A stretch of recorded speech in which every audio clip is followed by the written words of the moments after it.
أعوذ بالله من الشيطان الرجيم بسم الله الرحمن الرحيم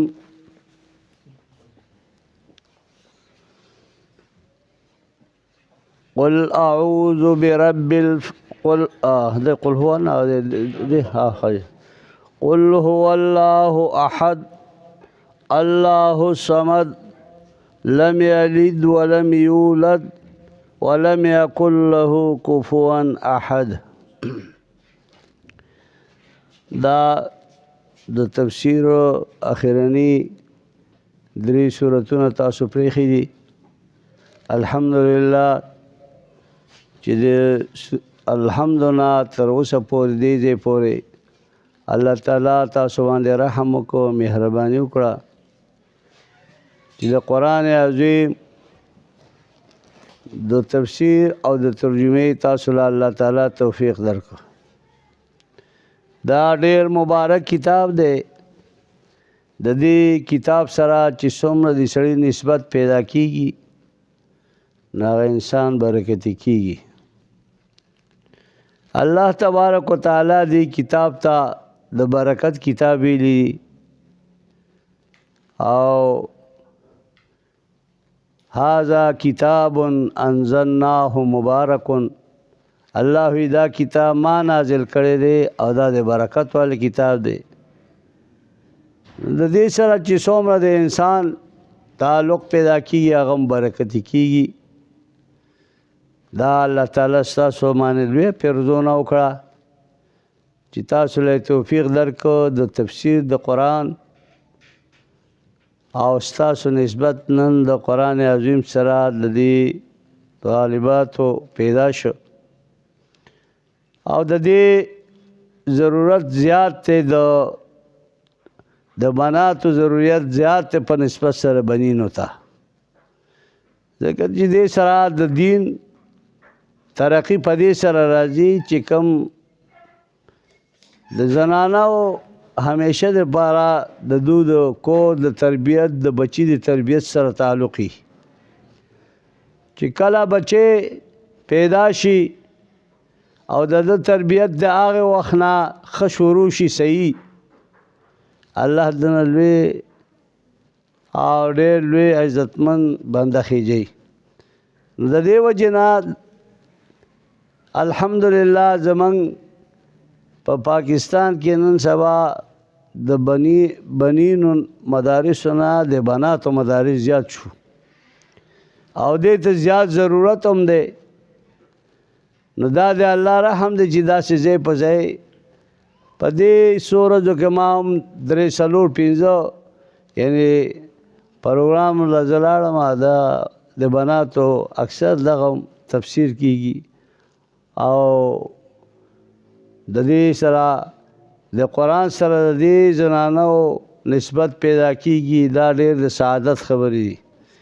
ځکه چې زنانه د کور کې د هغې هر شی د هغې په لاس وي، د بچی پالنه، د خوراک، د څښاک، بلکې ټول یعنې نظام د بدلېدو را بدلېدو سبب هغه زنانه ګرځي. نو د دې وجې نه نن سبا په د مدارس د زنانو ډېر شو الحمدلله. دا د نبی علیه السلام د وخت نه دا ځکه علم خو چې دی دا د زنانو باندې نارینهو دواړو باندې فرض دی او نبی علیه السلام په وخت کې هم ډېرو زنانو قربانیانې کړي دي او نو د دې وجې نه دا اوس دلته کې ما ته دا د وفاق دا رسالې راځي میاشت په میاشت. نو نن سبا تعداد دمه دی په پاکستان کې چې 18 دا مدارس د جنکو دي، بناتو دي او یو پکې د هلکانو دی. دومره یعنې زیات شو، یو په 18 پوهېږئ او دا ډېره فایده ورکوي ځکه چې بنین داسې وي چې هغو ذهن منتشر وي او هلکان دا جنکۍ چې وي نو د هغو ذهن محیط وي، کور کې دننه وي. نو د دې وجې نه دا ډېر زیات د کامیابۍ صورت دی. نو د دې وجې نه دا زه د دې ډېر تاسو ټولو له دا مبارکي در کوم چې الله تعالی تاسو له د دې تفسیر او د دې ترجمې توفیق درکړه. نو دا الله جل شانه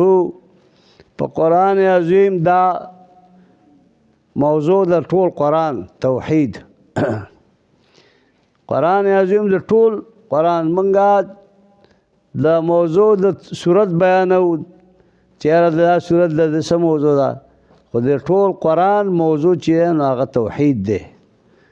دا الله تبارک وتعالی کتاب دی او په دې سره الله تعالی خپل وحدانیت ظاهروي. نو د قرآن عظیم دا سورت اخلاص دی کې د الله توحید دی. رسول الله صلی الله علیه وسلم نه تپوس شو او مشرکینو بعد ورته ووایي چې زمونږ خدایان داسې دي چې بعضې موږ د ګټې نه جوړ کړو، بعضې د لرګي نه جوړ کړو، بعضې اوسپنې نه جوړ کړو او بعضې د سرو نه، بعضې سپینو نه، بعضې تانبې نه. ستا خدای هغه د څه نه جوړ دی دا وی. نو الله جل شانه دا صورت اخلاص د دې نزول وکړه. وی قل هو الله احد، ته ورته په جواب کې دا ووایه چې الله یو دی. دا د الله د وحدانیت لپاره، دا د الله د وحدانیت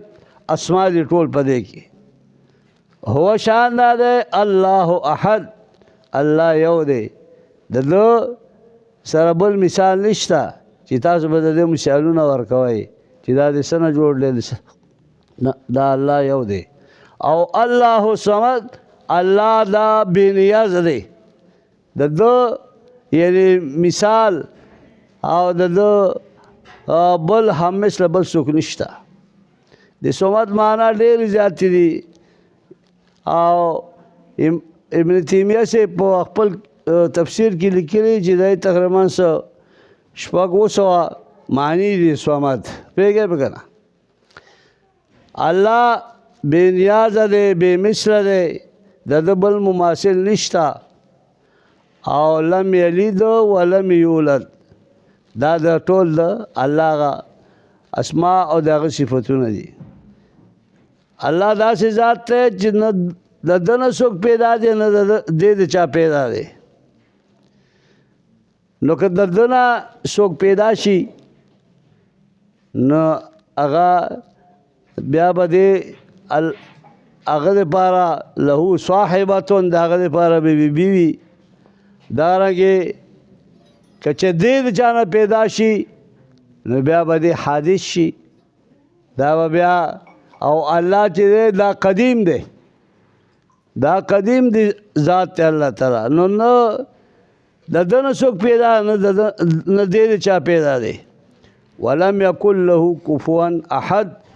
او نشته دی دې الله تعالی دپاره مثل. کف مثل ته ویلی شي. احدون یو کس، الله لا یو کس نشته مثل. پوهېږئ که نه؟ نو دا الله تبارک وتعالی خپل صفات او خپل تعریف وکړه چې زما الله دا دی. نو د دې وجې نه دا توحید په آخر کې صورت د اخلاص راړه. نو د دې دغه مناسبت شو چې د قرآن عظیم ټول د دې موضوع توحید دی. نو په آخر کې دا صورت اخلاص راړه. اوس دا دو صورته دې ته صورتونو ته معوذتین ویلی شي. دا دو صورته چې دي نو دا دواړه یو ځای راغلي دي، دا لازم ملزوم دي، یو ځای په یو وخت کې راغلي. نو دا په آخر کې ولې راړل قرآن عظیم په آخر کې په ترتیب عثماني کې؟ د دې څه وجه وه؟ نو د دې چونکې چې څوک د الله په توحید باندې قایلي او نو په هغه باندې قسمه قسم حربې مستعملېږي. نو مخکې په قرآن عظیم کې دلایل ټول وشو د الله د وحدانیت چې الله واحد دی. ټولې لارې بندې شوې او د دې وجې نه مشرکینو خو به دا دلایل وي چې الله سره مثل شی د هغه شریک شته، لات عزا منات ټول به دا کور هغو ته خدایان وي. نو دا ټولې لارې بند شو. هغه دلایل الله تعالی په قرآن عظیم کې ذکر کې دو خاموش پاتې شو. د دو یو علاج، د دو سره یو علاج پاتې شي چې یاره دا پیغمبر په ده باندې سحر وکړو، په ده باندې جادو وکړو چې په دې راګیر کړو. ولې یو سړی چې یو سړی نه په دلایلو باندې پټ شي دغه شي نو بیا خو بله حربه ولا مستعمله یې که نه. نو په دغه زمانه کې دغه وخت کې ماهر ساحر جادوګر چې دی نو هغه لبید بن عاصم یهودي و او د ده لوڼه وې. دا لبید بن عاصم یهودي چې دی سخت ماهر و په علم سحر کې او لوڼه یې هم دا کار کو د دې سحر. نو د دې وجې نه دو راغلل او لبید ته وی چې ته داسې وکړه د دې سړي نه موږ خلاص نه شو، نو موږ په دلایلو کې پړ کړه او نه دی پړ کېږي، خو په ده باندې سحر وکړه چې دا دی دغه شي دا بند شي او موږ نه پارام شي. نو لبید ورته وی چې بس ټیک ده سحر به په ده وکړو، راګیر به کړو. او هغه وخت سره دله 3 درهم ورکړو چې په دې 3 درهمو باندې به ته د باندې سحر کوي چې دی د بدن ونښلي. نو لبید ووایي چې تاسو داسې وکړئ چې د نبي علیه الصلاة والسلام ویښته مبارک یو څو راړئ ماله، بل د هغه د ګیرې د سر مانګز د هغه یو ټوټه راړئ ماله. نو هغه دو په څه طریقې سره د نبي علیه الصلاة والسلام ویښته مبارک یې راړل لبید له او دغه مانګز یې هم راړله. نو لبید ولګېد په دغه مانګزه کې ویښته یې دا یې وپویل دا چې تاو راتاو یې کړو او سحر یې پرې وکړو چې د بدن بند شي. او داسې یو څو تاره یې غونډ کړه چې هغې تازه واړه وه دا تقریبا 7 تاره و او هغې ته یې هغې غونډ کړه لکه دا بند چې جوړوي او هغې ته یې 11 غوټې واچولې 11 غوټې او دا 11 غوټې نبي علیه السلام بدن په دې سره ونښت. پوهېږئ په که نه؟ نو دی به رس تره ده به نبي کریم صلی الله علیه وسلم بدن به دی به پریشان او بدن به نښتی و رس تره حالات خرابېدل. نو نبی علیه الصلاة والسلام نور د نبوت په سلسله کې خود سفر خرا نه غی لیکن ډېر کار به داسې و چې بی بی عایشه رضی الله عنها وایي چې نبی علیه السلام به داسې یو خبر وکړو بیا به एकदम ذهن داسې دا شو اثر به پرې ډېر پریشان و. دې کې اختلاف دی څوک چې څلېښت ورځې و څوک چې کاله پورې و که نه دا حالت په ده باندې روان و. نو چې څه وخت کې یو وخت کې نبی علیه السلام کټ کې پروت دی او راپاڅېد ډېر خوشحاله و. عایشة الکبرا رضی الله عنها ته تپوس کې څه وجه وی نن ما ته زما د مرض علاج وښودل شو. پوهېږئ که نه؟ وی 2 کسان راغلل یو سر ته ودرېد د نبي علیه السلام یو خپو ته دی دغه شان بېهوسه پروت دی او هغه یو تپوس کې د سر والا د خپو والا نه چې دا ځوان ولې داسې روان پروت دی څه چل دی؟ وی په ده باندې سحر شوی. واضح که نبی علیه السلام خو اوري هغه پروت دی خو اوري هغه زړی خو بیدار دی. بیا ورته وی دا سحر پې چا کړی دی؟ وی دا سحر پې لبید کړی دی لبید بن عاصم یهودي کړی دی.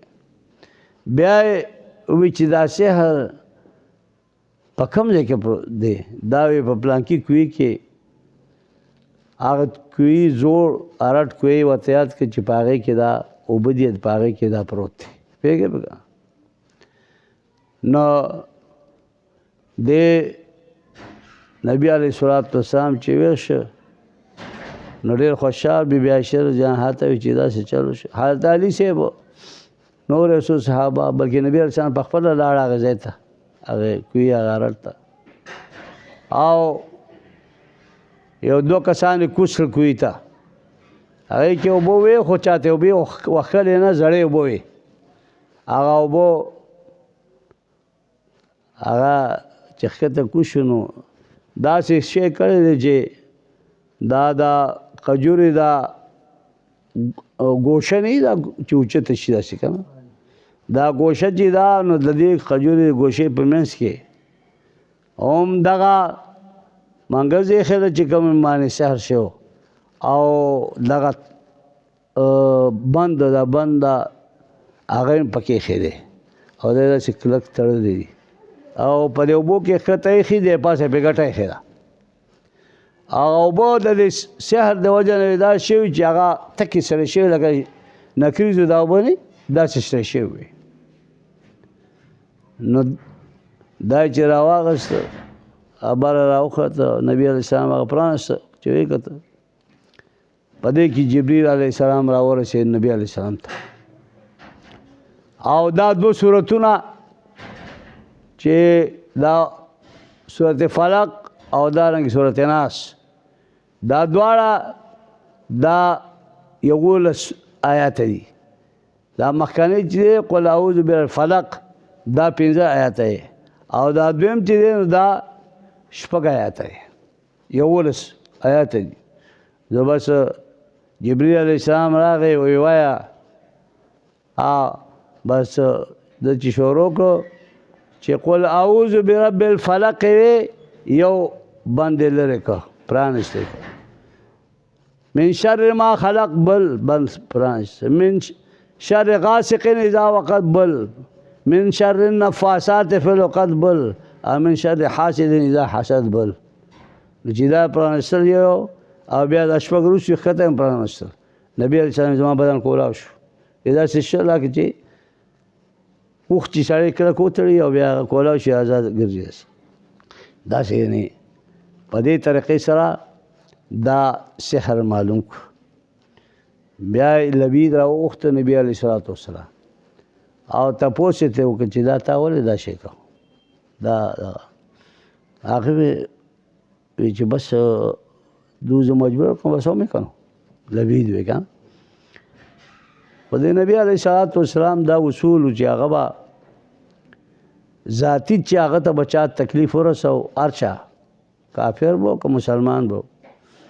نو هغه به بدله نه اخسته هغه به آزاد پرېښوده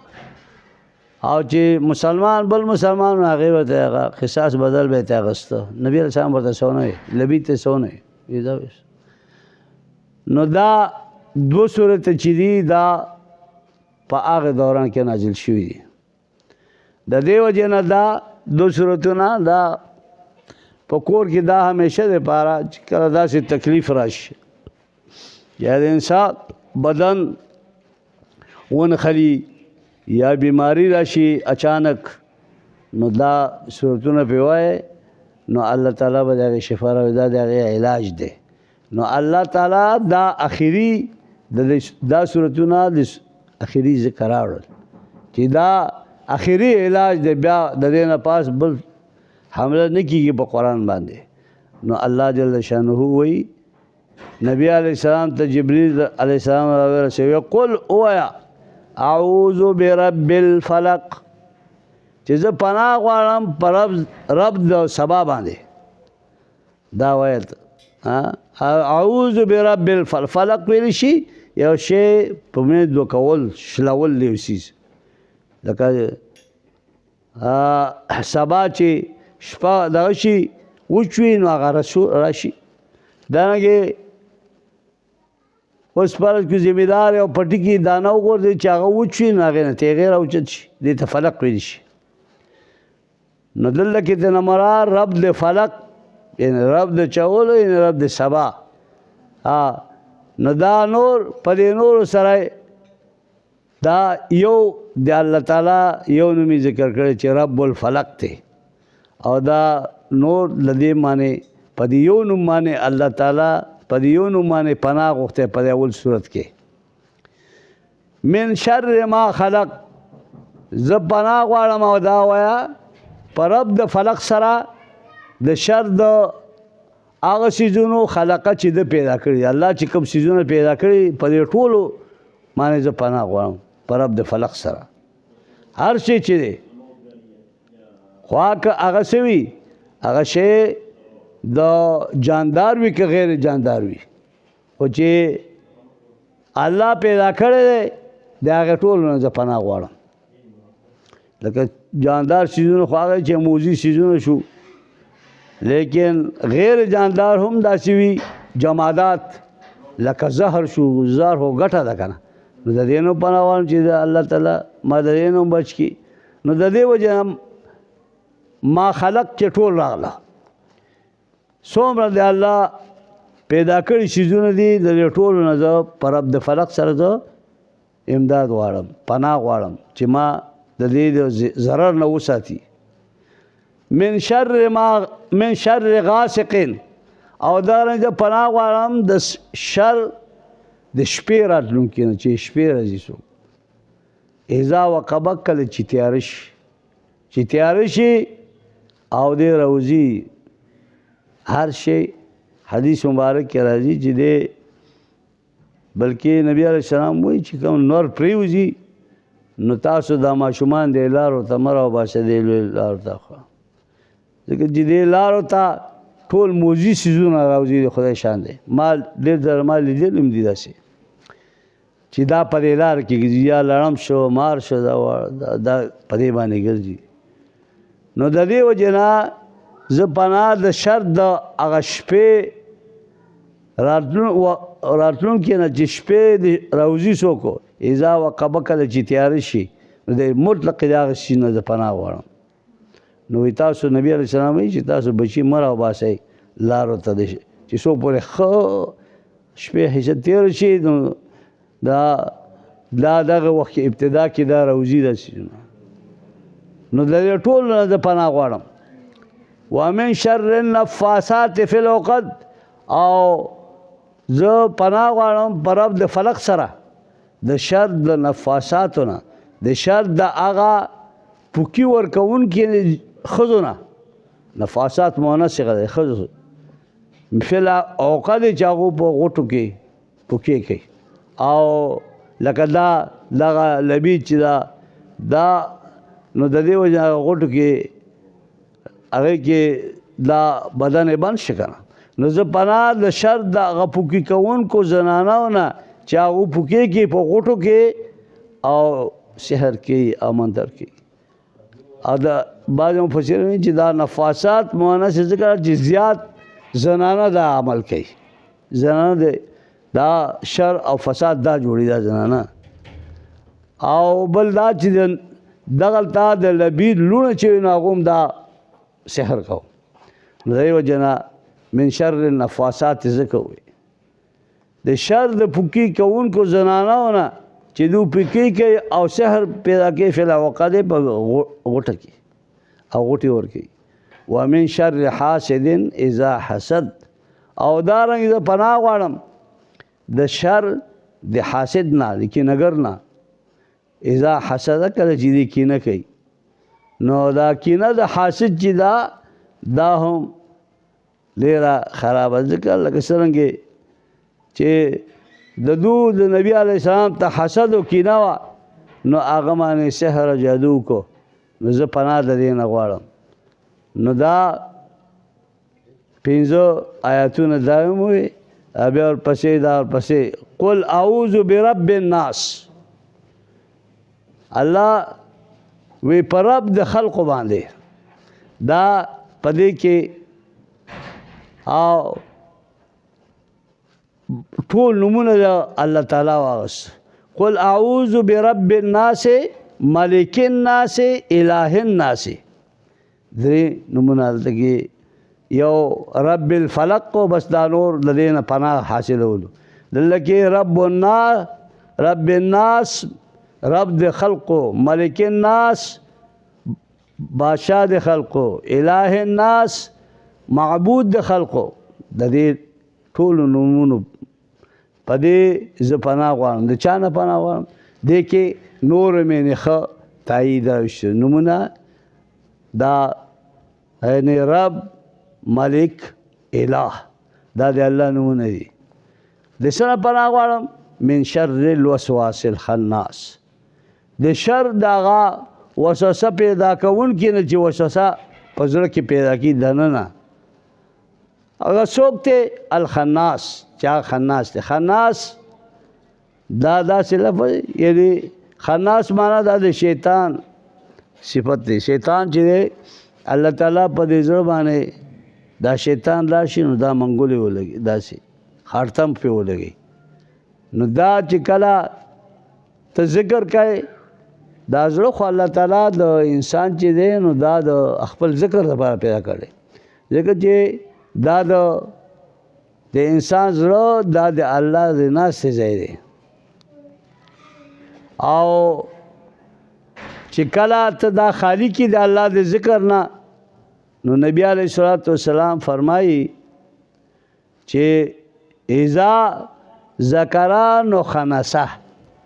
چې کله ته ذکر شروع کی نو دې پشاشي خناس وانا شار ترتل کې داس پشا کېدون کې دا خله لګولي په زړه د انسان باندې خو چې کله اذا ذکر الله چې ته ذکر کوې د الله نو خنسه دې پشاشي د زړه خالی کی د الله ته پاتې شي. او و اذا غفل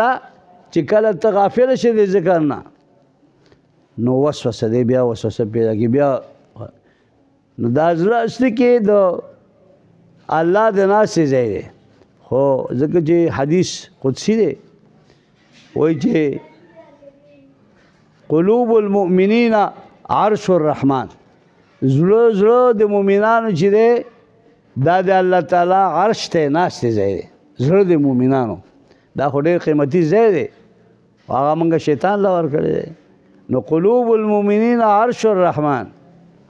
زړه د مؤمنان چې دی دا د الله د ناستې ځای دی. نو چې کله انسان ذکر کوي نو بس دا الله ته خالي چې کله ذکر نه کوي شیطان ته لاندې کی بیا وسوسې ورته غورځي قسمه قسم. نو د دې وجې نه دا زړه دې کې ذکر همیشه پکار وي. د دې وجې نه دا نیکان دا شیوخ دو دا کوي چې په زړه محنت کوي چېرې دا زړه زما دا زړه د انسان په ذکر راواوړي ځکه دا زړه خو ټوپ ټوپ وایي که نه داسې خو دا ټوپ نه وایي دا الله ذکر کوي خو موږ په بل طرف اړول دی موږ ته پته نه لګي. نو چې کله دې عادي شي د ذکر د الله نو بس دې بیا که ته نورې خبرې کوې خو دې خپل ذکر شروع کړي نو بیا شیطان له ځای نه بیا بس دې د الله په ذکر کې اخته او چې عادت نه وي نو بس ستا زړه ته به قسمه قسم وسوسې راغورځېږي ځکه چې دا شیطان پکې ناسته وکړي. نو خناس ویلی شي په شا کېدو ته چې کله انسان له زړه کې الله تعالی له ځای ورکړي نو بیا دې په شا ځي بیا او چې کله تا یعنې زړه نه د الله ذکر ووښه نو وسوسه دی بیا وسوسې غورځي پیدا او قسمه قسم حالاتو ته مخې مخې ته کوي. نو دا دې ذکر چې من شر الوسواس الخناس زه پناه غواړم د شر د هغه وسوسه اچونکي خناس نه چې خناس دا کار دی پوهېږې